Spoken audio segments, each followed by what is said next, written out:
না, আমি তো বড় মাছ খেতে পারবো না। কেন? আমি কাটা বাছতে জানি না। দাঁড়াও, আমি বেছে দিচ্ছি। তানিয়াকে কাটা বেছে দিচ্ছি। যারা উঠে দাঁড়ালো, মনে হয় রাগ করছে। করলে কার কি? এ কি যারা, তুমি না খেয়ে উঠলে কেন? আঙ্কেল, আমার ক্ষুধা নেই, মাথাটা কেমন যেন করছে। যারা ওর রুমে চলে গেল। ছোট আপু আমার দিকে তাকিয়ে মুচকি হাসি দেয়। খাবার খেয়ে উঠলাম। তারপর তানিয়ার বিএফকে বললাম, ভাই আপনি কিছু মনে করেন না, তানিয়া আপু আমার 2 বছরের বড়। তাছাড়া তাকে আমি সবসময় বড় বোন মনে করি। আজকে একজনকে রাগানোর জন্য এই অভিনয় করলাম। না না ভাই, কি যে বলো, কিছু মনে করিনি। তানিয়া তোমার কথা আমাকে অনেক বলেছে। আচ্ছা ঠিক আছে, এখন ঘুমান, কালকে আবার সকালে উঠতে হবে। Good night. সকালে ঘুম থেকে উঠলাম, নিচে গেলাম, দেখি যারার চোখের নিচে কালি পড়েছে। মনে হয় মেয়েটা সারা রাত ঘুমায়নি, অনেকটা রোগা রোগা মনে হচ্ছে। কালকে বিয়ে, আজকে আপুর গায়ে হলুদ, তাই কেক কিনতে যাব। তানিয়া তুমি আমার সাথে যাবে? কই যাব? বাইরে কেক কিনতে। তাহলে একটু পরে রেডি থেকো। সবাই বাইরে আছে, বাড়ি সাজানো দেখছে। আমি তানিয়াকে নিয়ে কেক কেনার জন্য যাব, তাই বাইক বের করলাম। তানিয়া ওঠো। তুমি ভালো করে চালাতে পারো তো?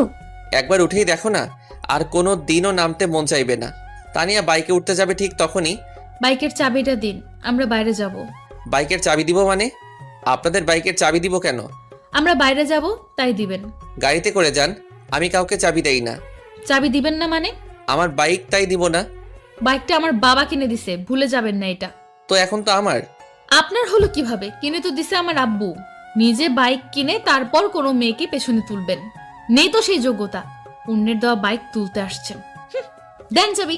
কোনো ভাষা খুঁজে পেলাম না, চাবিটা দিয়ে দিলাম। সেই সাথে আমার বুকে একটা ক্ষত হয়ে গেছে। সবাই আমার দিকে তাকিয়ে আছে। আজকে বাসার সবার সামনে আমাকে অপমান করলো। ধন্যবাদ যারা আপনাকে। আসলে আমাকে আপনি জানিয়ে দিলেন আমার অবস্থানটা কই। যান, আপনারা কোথায় যাবেন? আজকে সবার সামনে এভাবে অপমানটা না করলেও পারতেন। হাজার হোক আমি আপনার।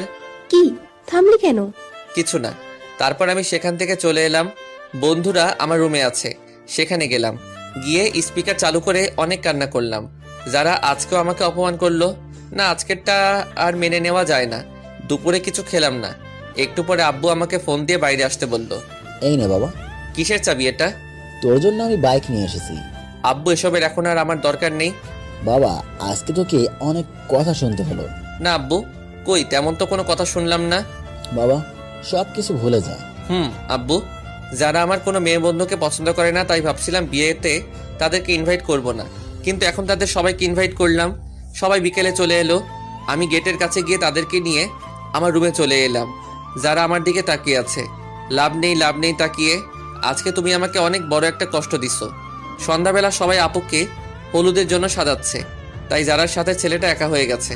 আমরা সবাই মিলে আড্ডা দিচ্ছি, আর সে আবুলের মতো দাঁড়িয়ে আছে। থাকুক, তাতে আমার কি। আপুকে সবাই হলুদ দিচ্ছে। এবার আমাদের সব বন্ধুদের পালা। সবাই মিলে হলুদ দিলাম। আমি তানিয়াকে একটু দিয়ে দিলাম। তারপর সব বান্ধবীদের ওদের বাসায় পৌঁছানোর ব্যবস্থা করলাম। একটু পরে ছাদে চলে এলাম সবাই, কারণ একটু খানাপিনা হবে। যারাও ছাদের এক কোণে দাঁড়িয়ে আছে। আমরা সবাই মিলে কোঠার সামনে বসে পড়লাম, তাই যারা চাইলেও ছাদ থেকে যেতে পারবে না। ওমা, সাথে ছোকরাটাও আছে। এই শালায় কি ওর বডিগার্ড নাকি? মামা, প্যাক বানা। আরে আমাকে পুরো বোতল দে। পুরো বোতল যারাকে দেখিয়ে দেখিয়ে খেতে লাগলাম। হাতে এখনো ব্যান্ডেজ করা, তাই তার উপর হালকা একটু ঠেলে দিলাম। কি করছিস? তুই জানিস না কাটা স্থানে অ্যালকোহল দিয়ে কি ও যন্ত্রণা হয়? হোক যন্ত্রণা, আমি চাই যন্ত্রণা পেতে পেতে আমি যেন শেষ হয়ে যাই। যারাকে শুনিয়ে বললাম। যারা আমাদের সবার মাঝে দিয়ে চলে গেল, আর ছেলেটা দাঁড়িয়ে রইল। অনেক রাত হয়েছে, তাই সবাই ঘুমাতে চলে এলাম। সকালে তাড়াতাড়ি করে উঠলাম। উঠে সবার সাথে কাজে হাত দিলাম। আমাদের বাড়িটা অনেক বড়, তাই বাসায় সবকিছুর আয়োজন করেছে। সকল মেহমান আসলো। আপুর বিয়ের সকল কাজ সম্পন্ন হলো। আপুকে নিয়ে চলে গেল। আস্তে আস্তে সব মেহমান সব চলে গেল। সন্ধ্যায় পুরো বাসা ফাঁকা হয়ে গেল। যারাও চলে গেল। আমি অনেক ক্লান্ত, তাই বিছানায় শুতে গেলাম। দেখলাম আমার টেবিলে একটা চিঠি আছে, মনে হয় আমার জন্য। খুললাম চিঠিটা।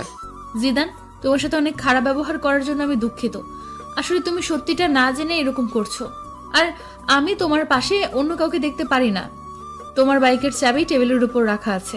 কি করব বুঝতে পারলাম না। না, এত অপমানের পরে তার বাইক রাখা যাবে না, তাই বাইক দেওয়ার জন্য যেতে হবে। বাইক নিয়ে যারা বাসায় গেলাম। গিয়ে দেখি যারা বসে আছে, আন্টি রান্না করে, আর ছেলেটাও বসে আছে। আমি কারোর সাথে কোনো কথা না বলে বাইকের চাবিটা টেবিলে রেখে এলাম। বাসায় চলে এলাম। অনেক দিন হয়ে গেছে যারার সাথে কোনো